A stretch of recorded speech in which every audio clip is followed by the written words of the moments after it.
everybody, and welcome to Naughty or Nice with Miss Cassie. Tonight, my very special guest is Carolyn Stimson. Stimson. With a T. With a T. With a T. The T and no P, but I do P at times. So. I hope so. I think all of us do from time to time. Most of us, I believe, yes. Well, anyways, I have known you for quite a while, and now you are Vice President of Sanctuary Studios, LAX. I am. Have been for 4 years now. So. Can you believe Sanctuary, down at LAX has been open that long? Yes. Yes. It's been a long time, but it's growing, it's getting bigger, it's fun. Yeah. As you know. Yes, I do know. We have a lot of fun there. We do have a lot of fun there. But I first met you in Reseda when Sanctuary was up there. And how long was Sanctuary up in Reseda? We were there, I believe, about 9 years. 9 years. That's a long time. We had gone in with, I can't remember the mistresses that were there, but there were two mistresses and a master who were running it, and two of them were going to relocate, and they were looking for somebody to take it over. So Mistress Cyan went in, who I work with, and worked out of there for a while, and then eventually just took over the rent and the lease on it. And we ran it for about 9 years when the LAX opportunity opened up, and we moved down there. Reseda has continued on with another dom mistress. It's named Ironsgate now. Yes, yes, I've heard of them. I know the mistress is running it well, but I can't remember her name. Her name is Mistress Lexine. Lexine, yes, that's right. Lexine and her partner David are doing carrying on the tradition. Yes, I hear they've done some interesting things with the place. They did. They remodeled, and they bought. They've taken over what was the hydroponics store on the other side, and they've broken the wall through and added some more space. They're working on taking over the church on the other side, but they've been hanging on. So, but they're doing well. They do a different venue. They do a lot of video shooting in there, and they have parties. Yeah. So, but yes, that's where we first met. It was a long time ago. Yeah, it was. Like forever. Well, it hasn't been forever, but it has been a while. Well, it's been quite a while, yes. Yes, you met me when I was Michael Soul submissive. Yes. Yes. Yes. The Shibariist. Yes.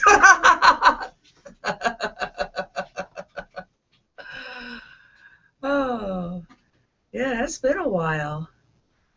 So what are you doing these days at Sanctuary? At Sanctuary, I'm kind of I stay on site pretty much all the time. Mm-hmm. I do, I guess my official departmental title would be overall maintenance and the building wherewithal, the equipment. I build a lot of the equipment that was in there. I'm there. I fill in the holes that need filled in.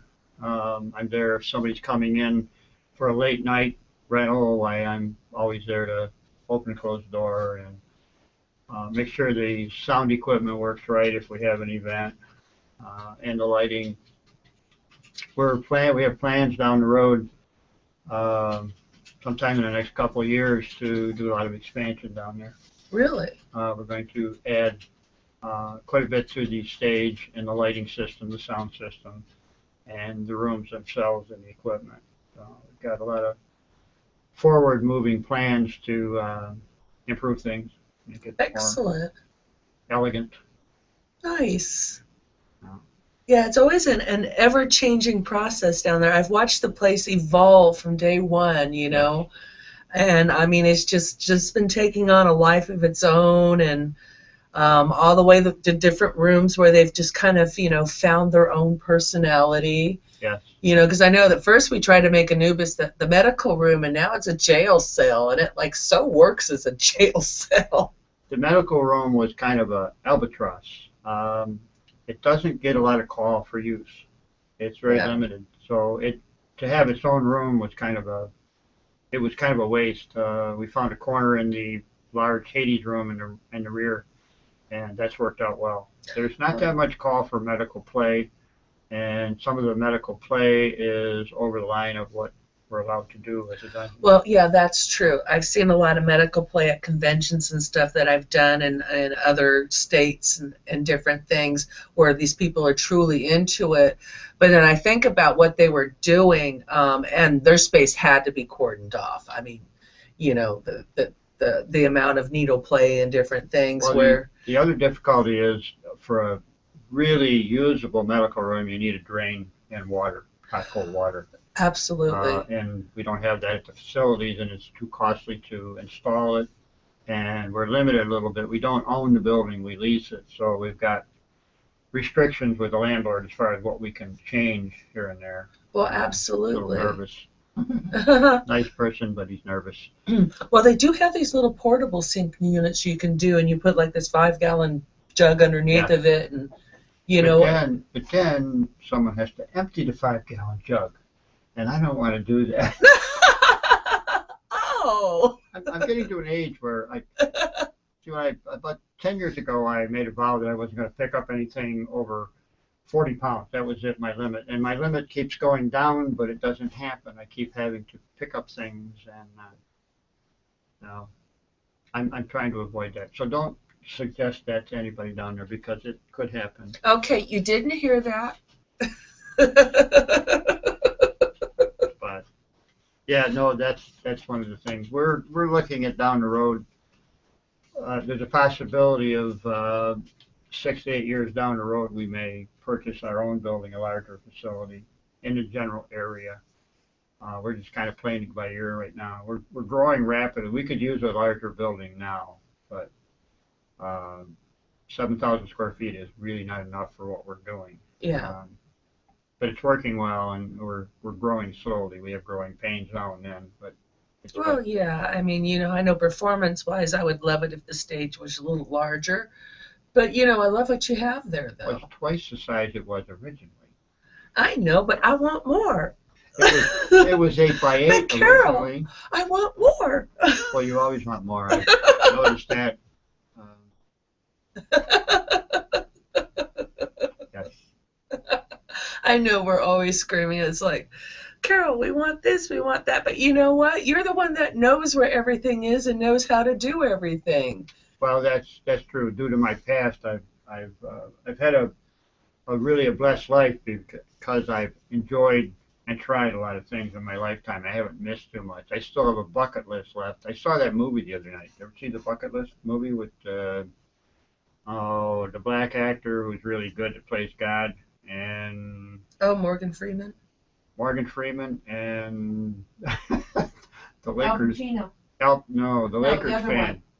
The guy that goes to Lakers games. Oh, fuck. Yeah. No, not old fuck. That's not his name. I forgot his name. Anybody in the chat room that knows his name, please type it in. And they get together and they have a bucket list. Oh, wow. It's a really good movie. Sad at the end because they both die, but during the process, it's a well done. Jack Nicholson. Jack Nicholson. Oh my. Movies are one of the things I really enjoy. I like that one with Evan Almighty. Oh yeah, that was good. Building the Ark, and then the one with.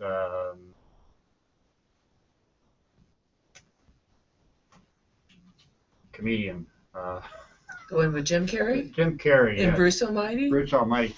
They filmed that. I lived in the Niagara Falls, New York area for 55 years. That was my headquarters.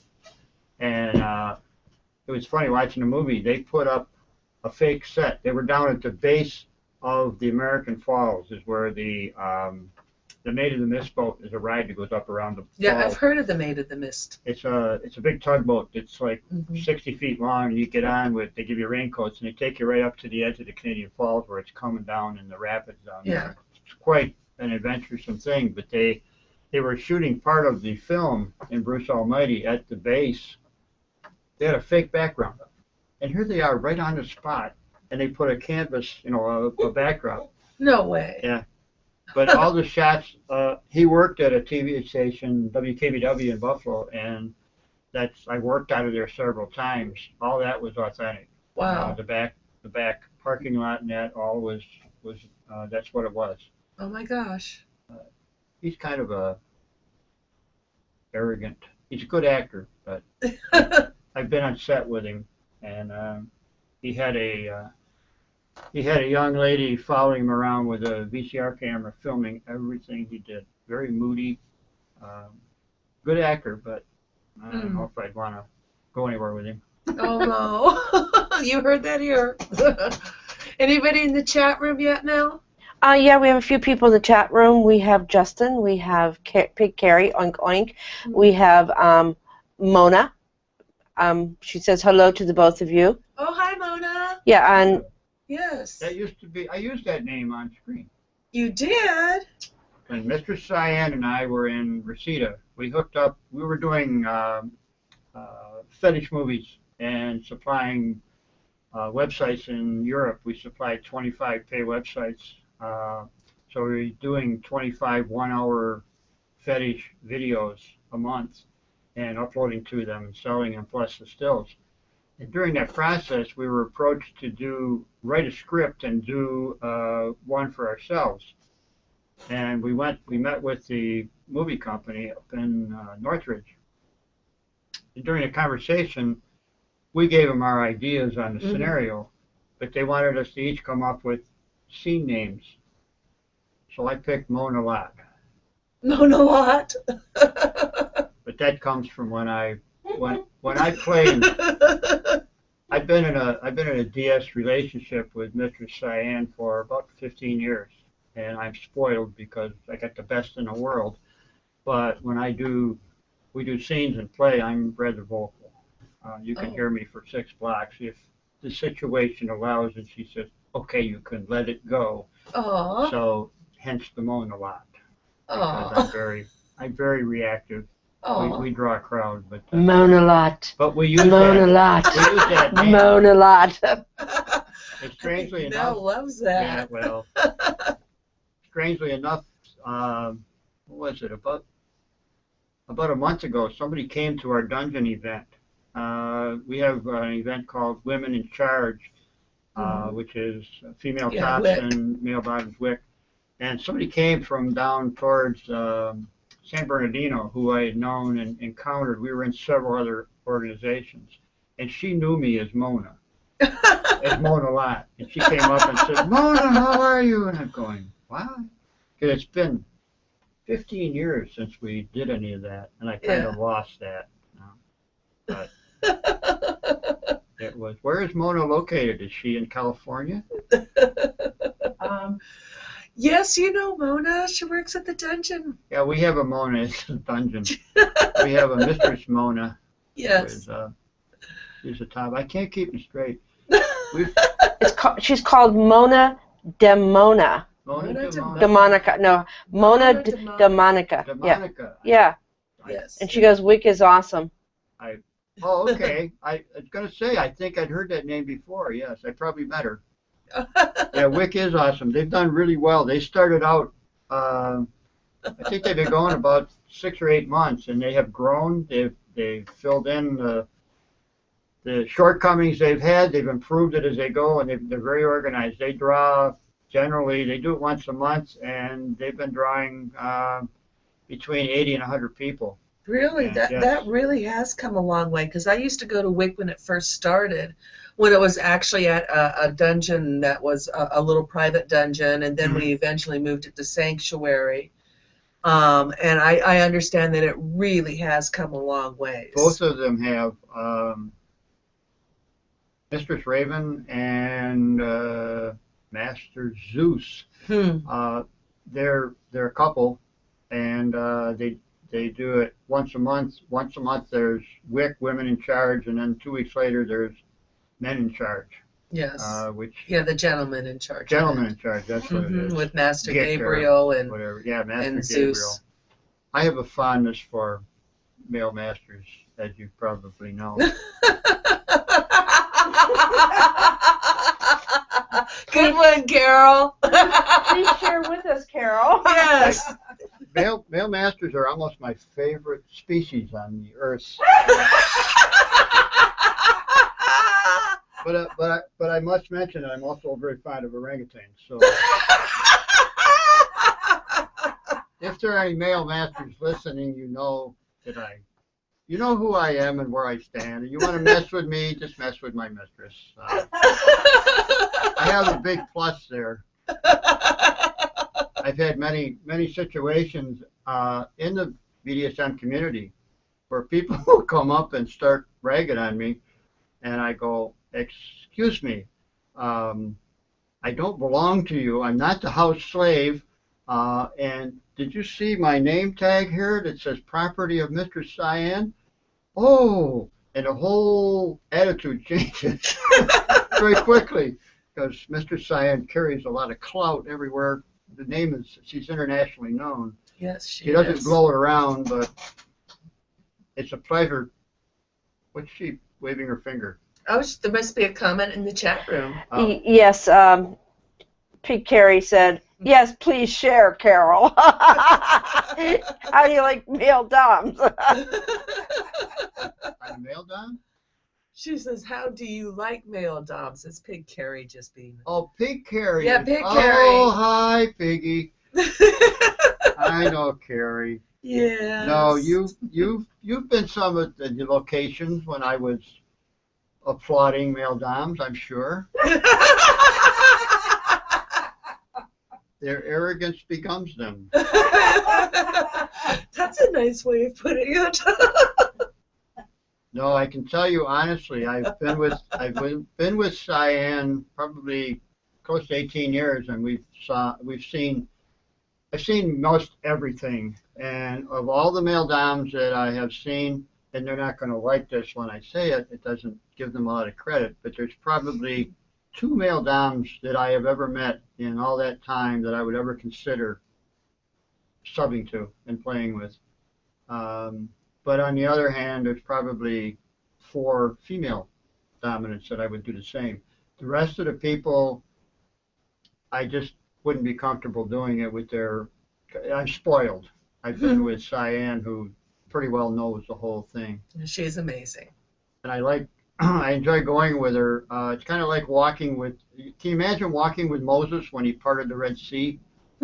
That's what it's kind of like walking around to events with Mr. Cyan. She doesn't boast, she doesn't blow her own horn, but people give her so much respect, they just kind of part when we walk in.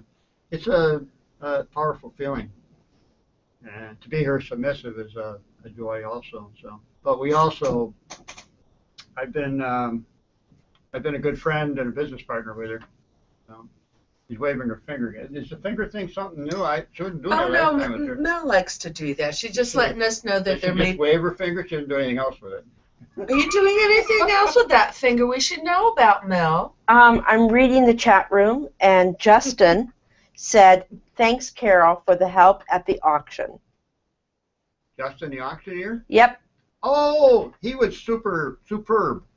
Yeah, I referred him to you guys. Oh, okay. I called Mr. Cyan and said, you've got to see him. And so he went over one afternoon, and yeah. Yes, he did an outstanding job. And he never gives up. He just hangs in there, and he was very well organized and audible. We had a little difference of opinion with the microphone, but my mics were working good. Actually, he had done first auction with us, and we had different audio, and the microphones weren't working well. And the second time he came, I was doing our microphones, and I had fixed them. And he had a little doubt that they were going to work well. He said, the last time they didn't work, I can shout. I shouldn't try them. But then he had to, well, I won't tell you that story because Justin will put something in the chat room about it. Oh, no. And has Justin made any comments on this? No, he just said, thank you, Carol, for your help. Thank you, Justin, for what you did. You were fabulous. I mean that, really. that plugged a big hole. When we first started out doing the slave auctions, I was doing some of that. I tell you a story about that. When I did, we started out. Mr. Cyan had done the auctions or the toy drives and the food drives. They weren't slave auctions. When she was a producer of the music magazine and a band promoter, I worked with her. We would set up 3 or 4 bands in a parking lot at Walden's Bookstore or Tower or somewhere in the parking lot, and we'd have the bands play for the night, and people would bring toys rather than a ticket. Wow. And we raised toys and food for that. And then as we progressed, we got to I've forgotten what I was going to tell you. You were talking about the origin of the slave auction and stuff, that it actually started out when you were in the music industry. Right, but it totally lost it. And this all started because you were talking about Justin.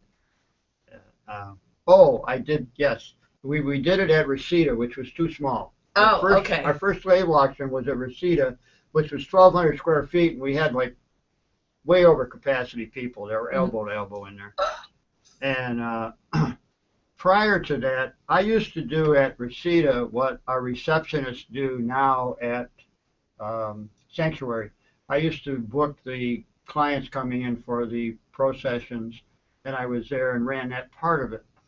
And when we did parties, I would answer the front door, and they had parties they called Slave Pit. That started there. Yeah, I remember those because that's when I got started, was at Slave Pit. They would have 8 or 9 professional doms in there, and they would have clients come in, and they would pay a fee and come in, and they could play for the night with them. And no, that was another story. I've got too many stories. It was a party night. We used to have the same parties at Reseda on a smaller scale. Yes. And one night there was a gentleman came who was training professional doms. He was a lawyer, retired, and he was in the scene. So he volunteered himself to be the submissive for these professional doms, to train them and show them the ropes. Oh. So he brought this one dom in, and he was very tight with his money. He always wanted to trade things, and he had money. But he brought this girl in, and I answered the door, and she came in. She was mistress somebody, and she was very green and new at it. She came up to me, and she grabbed my cheek, and she said, "If you were mine, you'd be wearing lipstick." Many of the people that came in thought I was just a cross-dresser, that I wasn't transsexual. They had not heard who I was or whatever. And I said, well, and I had a slave collar on at that time. I don't wear it much anymore, but it said property of Mr. Cyan on a big badge right here. And I was polite to her, and she finally let go of my chin, and I said, well, I will pass your request on to Mr. Cyan, have you met Mr. Cyan? No, I haven't. I said, well, I should introduce you to her, but I should warn you that I'm going to pass on your request. And truth be, if Mr. Cyan wished me to be wearing lipstick, I would be wearing lipstick, but if you wish me to wear lipstick, that's a different story. Anyway, this very same dominant, go ahead 2 more years, and we were doing the slave auction. We had gone to Dragon's Gate because of size, and I was doing the auctioning. And we auction off not only bottoms but tops as well. Oh, okay. People think it's all slaves up there, but there's tops that they will auction off. Anyway, toward the end of the evening, she was there, and she had decided to auction herself up. So she comes up on stage, and she wasn't real popular with a lot of the crowd that was there. Yeah. She was okay, but she wasn't a popular dom. So she comes up next to me, and she leans over and she says, "Carol, make me look good." And I said to her, well, I'll do the best I can, but I'm not wearing my lipstick tonight. She remembered. And the sad part of it was I could only get $10 for it. What we had at the time, back then, we had, if everybody knows what a shill is, we had shills in the Yes, audience. And they would yes. buy somebody who couldn't go up, and we'd work it out, so no hurt feelings for that. But, Yeah. so what goes around comes around sometimes. But, there's story after story. 18 years of doing this with Mr. Cyan, and she was, for a while, Mr. Cyan was in a tri-level in Glendale apartment complex. Mhm. And we were pretty much under the radar. At the time, I think we had the assistant fire chief for Glendale as one of the clients. But we had some high-end clients come in. But the girl that had it had 2 7 to 8 foot python snakes, red-tailed boas. Oh my. And they kept them in the downstairs entryway. There was in a living room, they had showcases, and that's where the snakes were. And they kept them covered so the clients didn't see them. Well, they used to let them out, and they washed them once in a while. And when the one was shedding his skin, she would put him on the second floor in a bathtub and let him. Yeah. Go. But they would keep everybody out of there. Well, Yeah. They had a guy stop in for a session. We're downstairs. They'd taken him up, put him in the room, and he got up and he'd gone in the bathroom where the snake is and didn't know it was in there. The Oh snake my. had crawled up on the shower curtain, and he pulled the curtain back to get some soap or something, and he looks up, and here's this 7-foot red-tailed boa, screaming bloody murder, come running down the stairs, and he's going, there's a snake up there, and the dom that was working with science, she said, oh, we forgot about him. He had his pants on, he had no shirt, he had his shirt in his hand, he opened and ran out, he never came back. Oh no. But I and guess we he had- wasn't into snakes. She went for a while over on in Hollywood to Mr. Black's place. Unfortunately, she had an overdose and passed away at the place. But we were there when Cyan was looking for a place. She was doing her scenes there. And she used to have the West Hollywood sheriff used to stop in. And they'd bring new deputies in to show them through the place. Well, they had a client. She had a client. They had a 2-story apartment complex. It was over on Gardner. And the client was upstairs. And the dom said, oh, I got the sheriffs here, and they were cool with everything. They were talking, joking around. I stood at the base of the stairs, and I was watching. She said, keep an eye on the guy up there, because he knows these guys. I'm not sure he knows these guys are here, and he's comfortable with. So I watched him. I saw him run into the bathroom, and he didn't have any clothes on. He's got his underwear on. That was it. And he runs back to the bedroom, and they come over and they're going to go upstairs. So they go upstairs, and she comes down and she said, did you see him go out? He's not up there. This is the 2nd story. I said, no, I don't, I saw him run from there to there, but he seemed okay. Well, come to find out in the long run, Mr. Cyan and I, 2 hours later, we're leaving to go back home. I go back out and across the street and had the car parked on the other side of the street, parallel parking. And we start to get in the car, and I hear, and I look over, and this guy's in the bush next to the building. And he's going, are the cops gone? I go, yeah, they were just visiting. Were you up there? I said, how'd you get over? And he's got his underwear on. That's it. He got no clothes, nothing. He's hiding in the bushes naked. Other than he had his jockey shorts on. He said, my car keys are still up there. I don't know how to get back in. He had jumped out on the roof and jumped down and ran across the street. And we talked to him. He had 2 strikes, and he was scared to death. Oh my goodness. Well, I got him in his car and I went back in and got his car keys and got him in his car. He was very grateful. Oh my. Some of the situations were, I've had a ton of those. Some of them humorous, some of them, I don't know. But everybody in the business, although we're not doing anything illegal, a uniformed police officer or a car just scares the bejeebers out of everybody. Well, yeah. Because they're afraid they're going to get stuck in some kind of a bust, and that's in our events, that's never going to happen, even with the publicity. So it's fun. Any comments in the chat room now? Yeah, earlier Justin said it was an awesome time at Sanctuary. Carol put me to work stacking food. Okay, and then Little T has come into the chat room. Welcome, Little T. And Yes, welcome. yeah, cool. That's it. And there are people that are watching the show. If you're not watching the show, please go to TSRnetwork.com, come into the chat room, and get your questions ready to ask Carol and Miss Cassie.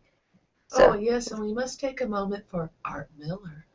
Art Miller. Art Miller. Art Miller. Ooh, Art Miller. Who's Art Miller? Art Miller.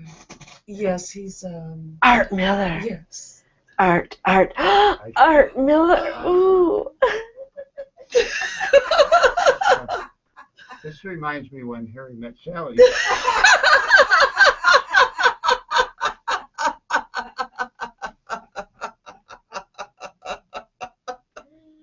That's probably a generation gap humor there. That nobody saw the movie, they won't catch that. Oh, that's a classic movie. Oh my goodness! No, was there? So, what were the comments in the chat room? They're just saying hello to each other, and people are saying hello. And I wrote in, please give us some questions. They're supposed to talk to each other. If they're going to put questions up, they're supposed to ask us, not this chit chat crap. Tell them like it is, Carol. Goodness. What kind of a show is this? Oh my goodness. Wow. Well, you've done a lot of things. I have. I haven't missed much. No. I've got a 20-page resume. I've been really blessed. You really have. I mean, you tell me some of the things that you've done over the years and careers that you've had. And I dabbled in a lot of things. I was fortunate to be raised in a rural farm family, very supportive, middle child, no emotional problems other than my gender dysphoria was a little screwed up all my life. But I graduated school, went to college, got an engineering degree. I got drafted into the Army for 6 years, 2 years active right out of college, and worked in the nasty stuff. It was just prior to Vietnam. I worked at a biological research post in Frederick, Maryland. I designed dissemination devices for bacterial warfare to disseminate the pieces. When I was at the site, that was 1964, the doctor who Saddam Hussein used for his biological weaponry was there at the base. The U.S. They trained that woman. She worked there for 10 years at that base. They had gosh. It was a 100-acre base, and they had so many biological weapons, anthrax, bubonic plague, just goes on and on and on. And they did research on the conscientious objectors used to volunteer to be injected with minor dose of anthrax or bubonic plague, and then they would give them they experiment with them and see if they could cure them from it. Oh my God. It was a risky thing, but they gave them a month off afterwards. Oh my God. When I graduated college, I went to work at in Niagara Falls, New York, at Bell Aerospace. I worked on the Apollo moon mission vehicles and equipment. I stayed there about 7 years. I quit because the irresponsibility of the people I was working with, department heads, it was crazy. It was like being in the Army with lieutenants and colonels and that above you. They were going to get you killed. I fortunately didn't have to go into combat. Had I had to go into combat with any of the officers that were in charge of me at that base, I would not have hesitated to shoot them in the leg if they got out in front of me to get rid of them, because I wouldn't kill anybody, but they would have got us killed with Wow. the mental state and the ignorance that they had and the egos. But liken it now that I think back to some of the male masters that I know. Oh my God. But Nice way to bring it around, I Carol. shouldn't say that. But then I quit and I went into business for myself. I began my racing career. I drove a semi-professional race car for about 30 years. I had a auto shop. I got married. I got 2 daughters that are on their own now. They're professional. My wife had started an antique shop. We had an antique shop that was twice the size of LAX. Wow. Did that for 25 years, worked with her. And then when I turned 55, I decided it was my turn to straighten out my dysphoria. Didn't do it exactly right with my family. Had a lot of collateral damage. They basically threw me out in the street, but that's not uncommon with transsexuals. But my door is open for them. But I hooked up with Mistress Cyan in the early 90s. She was doing a music and entertainment review magazine, so I got to go with her, seen and met a lot of the big name stars, Rolling Stones level. No Doubt was the first, and then she started the magazine when about 6 months before I got with her, so I became a photographer and a writer and distribution manager on the magazine. And we distributed all over Los Angeles, Vegas, and San Diego. And I used to drive around. I got to know the area real well. And then as she progressed from being a band promoter and a publisher of the magazine, she started doing professional dominatrix. And over the period of several different locations, ended up in Reseda, being the principal down there. And then when the opportunity came up at LAX, we moved down there. So, but in the interim, I've done.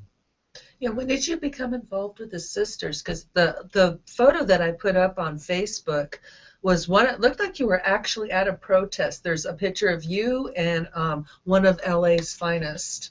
I was that particular picture. I didn't see it, but that was a picture for the No on Prop 8 Oh, rally, okay. and they held that down on Alvarado Street, and we were marching carrying signs, but the LAPD was there carrying signs too. They were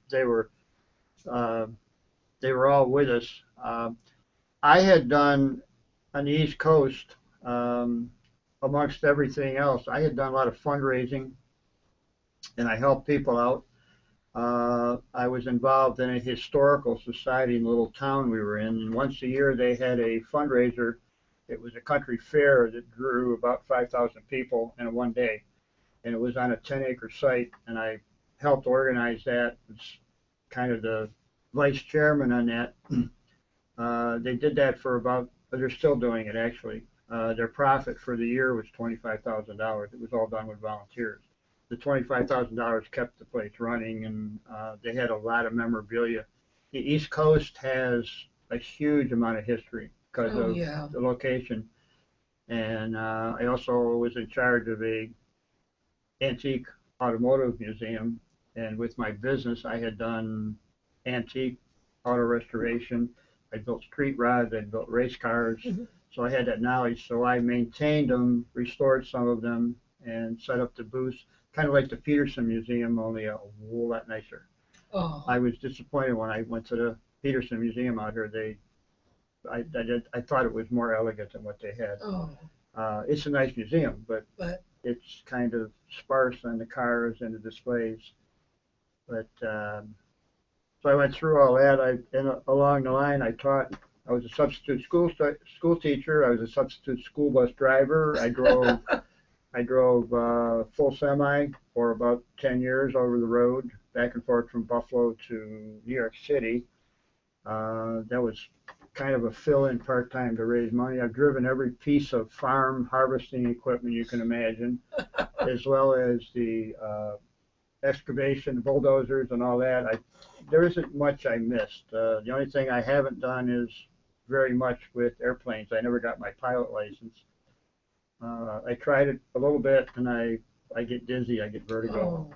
So I just would never finish it. I started in taking a helicopter license, but the cost was prohibitive at the time.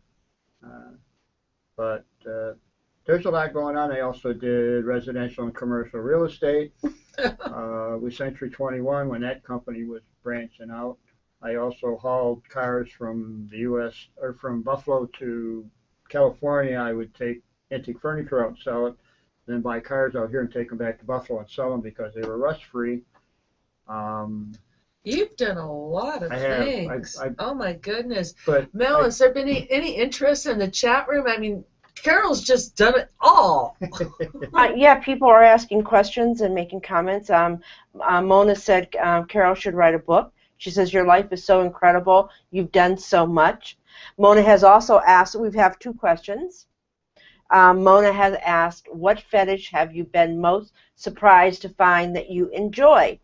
And then we have Pig Carrie's question, which we'll get to that one after you answer that question. What was that? Mona wants to know is what fetish you enjoy most. Oh, what fetish? When I began the scene, when I was 7 years old, I had bondage fantasies.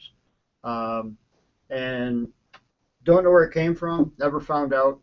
But I had BDSM fantasies, mainly bondage. When I met Mistress Cyan at a play party in Riverside, that's where I first met her. She did a bondage on me.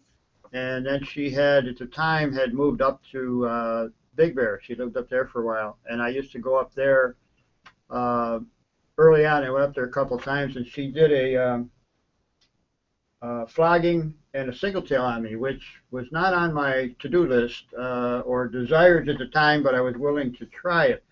And I enjoyed it so much that I just went into subspace so deep I scared her. I was wasted. They let me down. They took a while getting me back out of subspace. But at that time, needle play was just off the chart. There's no way in hell I would ever go there at that point in my progression in the fetish area. I would say that flogging a single tail with Mr. Cyan is probably the most pleasurable. I go deep into subspace when we play, and the world goes away. It's just her and I. When we began, we had safe words, red, green, and yellow. After about 3 years of playing together, those went away. She knows me so well that she can tell. She's in constant vocal. Wow. But I have dabbled with needle play. It's enjoyable. I like it. We tried fire play. Unconsciously, I didn't realize one of the times when I was driving a race car, I did crash and the car caught fire. Wow. I was sitting in a flame bouncing around, and the shield on the helmet started to melt. I got out of it at that point. I didn't get hurt, and it wasn't traumatic. I didn't think. But in the middle of the scene, I was blindfolded. She had me on a St. Andrew's cross, and she did the fire play on my back, which was pleasurable. But it took me out of headspace so fast, it put me back in that car, and I didn't even realize it. And I discussed it with her afterwards and decided that I shouldn't do fire play. And the electrical play, the Violet Wand, it took me 10 years of convincing with her. She would go, look, it doesn't hurt me, it can't hurt you. I go, yes, but. So she finally got that. I'm very sensitive to electrical play, and static electricity from a carpet hurts so bad it'll put me on my knees. Oh, no. It hurts that much. I'm just the way my setup is. So you're strictly flogging, single tail, bondage. and bondage is pretty much what I enjoy the most. But I haven't had the time. I don't think we've had a session the last year and a half. We're going so busy all the time. And she's been massaging. She's got a rotator cuff stress now, and so that makes it very difficult to I think we answered the question about the fetishes, and I know that Pig Carrie's got a question as well. Yes, this is from Pig Carey. What is the biggest change you have seen in the lifestyle over the years? Since I've been in it, and I came into it at a different time than a lot of people. I came into it when my initial introduction to it on the West Coast, because it's non-existent on the East Coast, I contacted Janice, which was early on, and they were very much, you had to make an appointment for an interview basically 3 weeks ahead. They were backed up that much. You go for the interview and give them the information. Then you went to like 4 parties where you weren't allowed to play. They would take you into the private home parties, and once you proved yourself, then you could generally start to play. That was in 1977. I encountered that. I was transporting cars on the race car circuit, and I couldn't stay here to go through all that. And then when I encountered with Mr. Cheyenne, the old guard attitude was there, and the ethics were there. And then the biggest change I've seen in the whole system is the advent of the computer. Anybody can get on and be a master, a mistress, a submissive, and they don't have to have any credibility. They can get into, they can talk to people, they can solicit people, they can go on FetLife and create a bio which may or may not be true. That's probably the biggest change I've seen over it. The other change I've seen over the times that I've been in, which is only 20 years, is the acceptance out here in California and actually across the nation, the acceptance of the vanilla community and the education and people.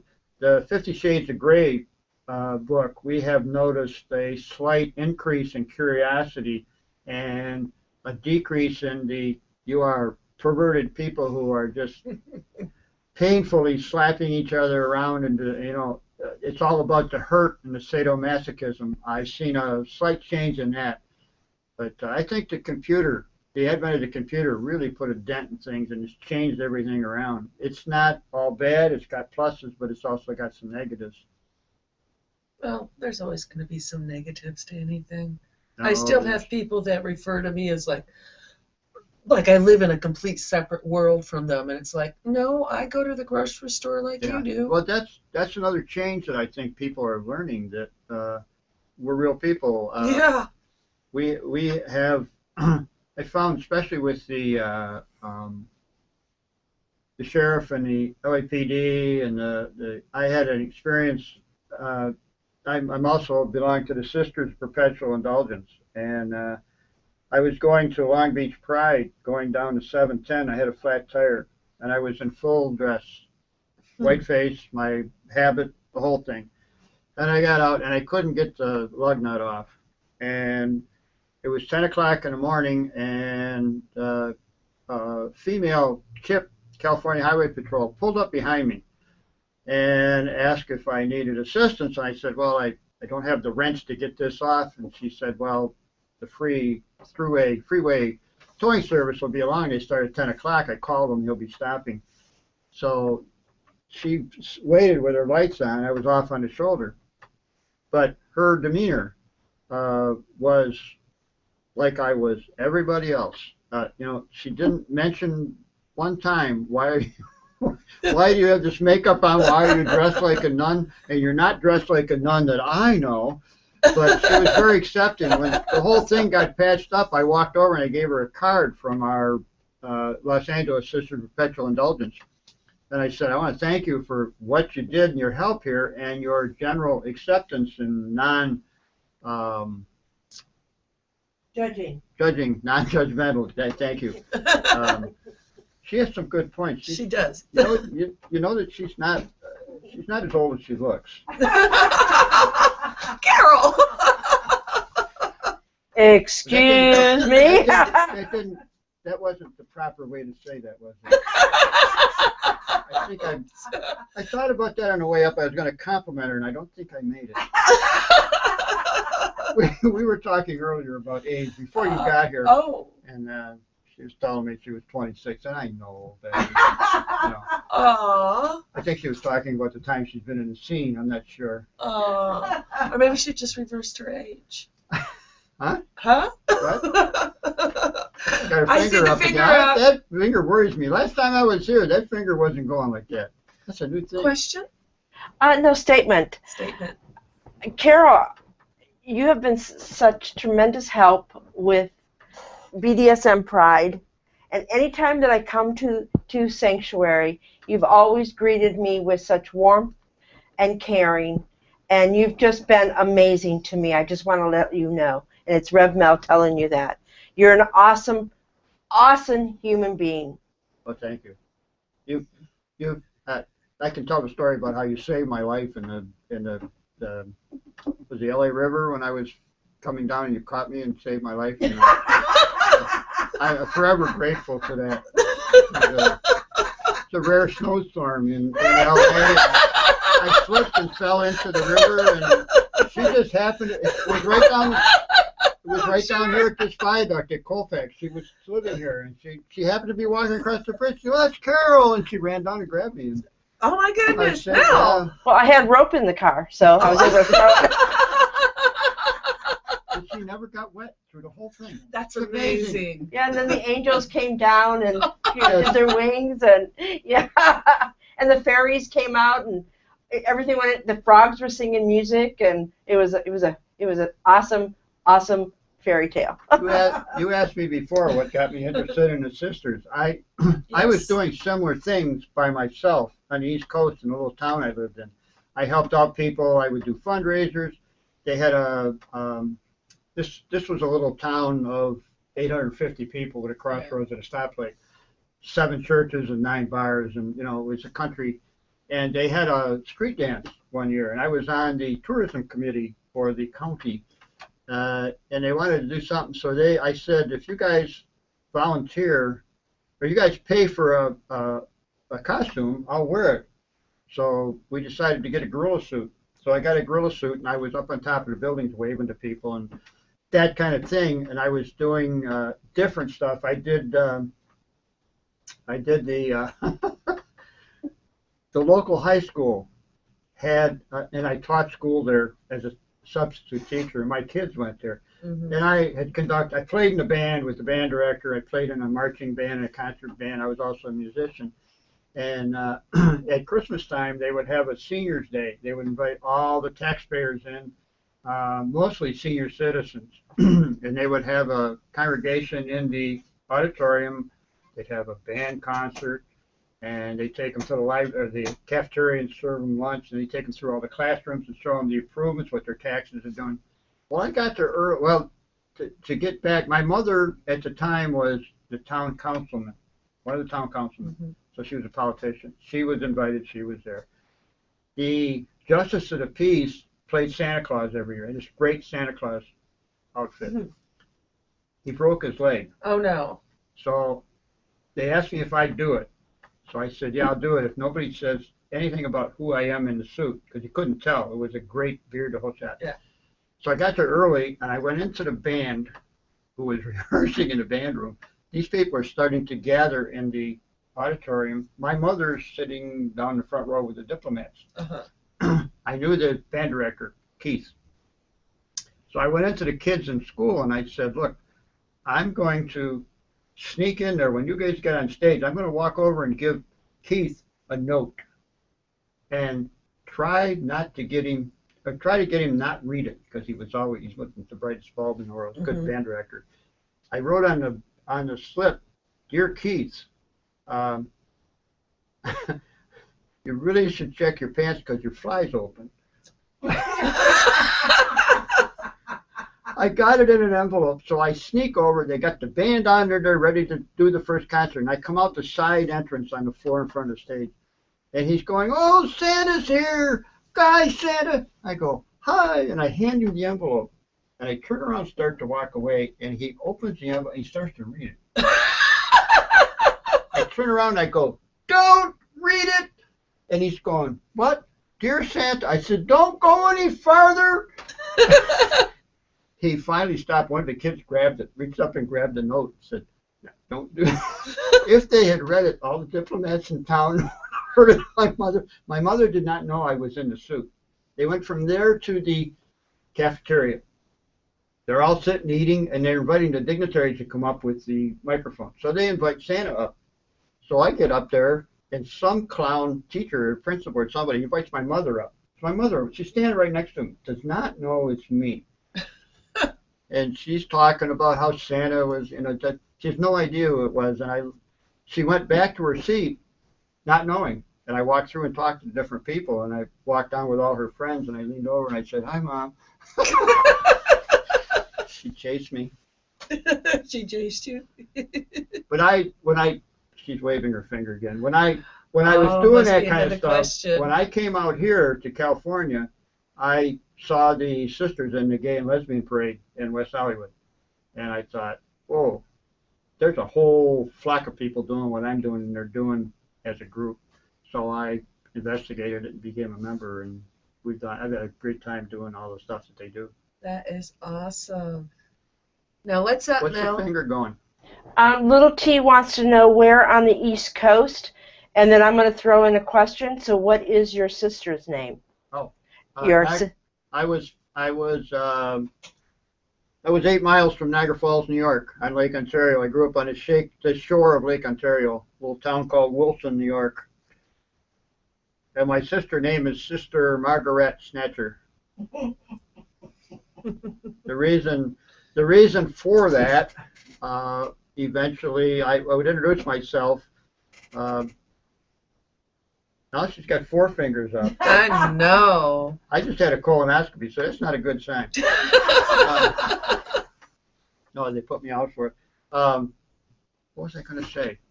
Okay, so you grew up in a small town named Wilson, and on the edge of Lake Ontario. Oh no! And then you came out here, and your name's Sister Margaret Snatcher. Sister Margaret Snatcher. That wasn't on my original name. The sisters get to pick their own name.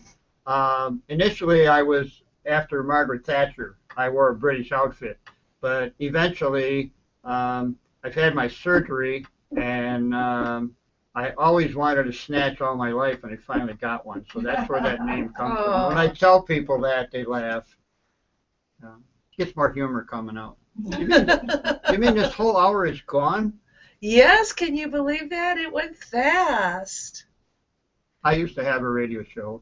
Also, I didn't mention that. I had an AM radio show and a part-time TV show in Buffalo, New York for a while, racing show. So I've been there and done that. Things have advanced quite a bit from then. Did you get to talk to Jackie Stewart? No, but I got to work with Jackie Stewart. You did? On a group side. I was on the track with Mario and all those guys. Oh my God. I didn't race against them. But they're like famous. Well, I was on the same track with him when he went like pew, by me, like I'm going backwards. I was in a different class, but yeah, I've known when I raced with some of the movie stars. Paul Newman was racing for a while in the class I was in, so I got to rub elbows with him and get along with him. He was a great guy. You have really done some stuff. I have. Any more questions, Mel? Statements. Little T loved Margaret Snatcher, the name. Pig Carey said, great show. And Yep. that's it. That's it? That's it. Any announcements for the network? No. I offended everybody with my politics last night, which was kind of live. Yeah, almost an hour of it.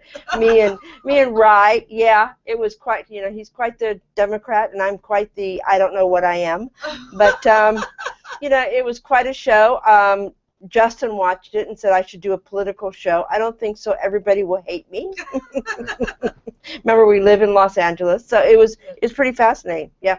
Good. That's it. I have no announcements except for the people that are in the chat room. Genesis is back. The show just before Miss Cassie's, Naughty or Nice. And we're still looking for more show hosts and to build the network back up to 8 shows or 9 shows or 10 shows a week. It'd be awesome. It'd be cool. All right. Bye-bye. Okay. Well, my guest next week is going to be Kinky Jean. She's a kinky comedian. Yes. I met her on the Dr. Lemur show. She is adorable, and I cannot wait to interview her. Dr. Lemur? Dr. Lemore. You said Dr. Lemur. Lemore. You know what lemurs do? They run off the cliff. Yes, I do. Okay. Dr. Lamore is one cute little tiny little sexy little thing. Yeah, she Wait a is. minute. I know her. You do? Yes. Yes. She was a professional down for a while, right? No, Playboy Radio. Playboy Radio. Lemura? Lamore. Lemore. We had a Lemur at Reseda. Well, this is Lemore, not Lemora. Well, it was the French spelling. L-A... Well, you sure it's not lemur? you just want a scene where there's things going off the cliff.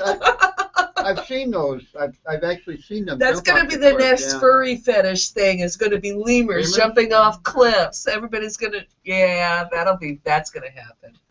Actually, that would be kind of a fun scene. Get a bunch of furries on stage and push them all off. Yeah, but here again, somebody's got to clean up that crap, and then I don't want to do that. Oh. So don't mention that. We don't want animals in the dungeon. We have some, but they're not. God, she takes the yeah. Now she's screwing everything. I know we got to say goodnight. I want to thank everybody for tuning in to Naughty or Nice with Miss Cassie. I want to thank my great guest, Carol. And friend. And friend, yes. You've been a very good friend. Compatriot. I always enjoy coming into work and seeing your bright, shining face and your wonderful wry sense of humor. Where are you going? Are you talking about down there? Yes, where we work. And thank you so much, Mel. And I will see you all next week when Kinky Jean's going to be my great guest, and we're going to have another great show. So, good night, everybody. Good night, Biggie.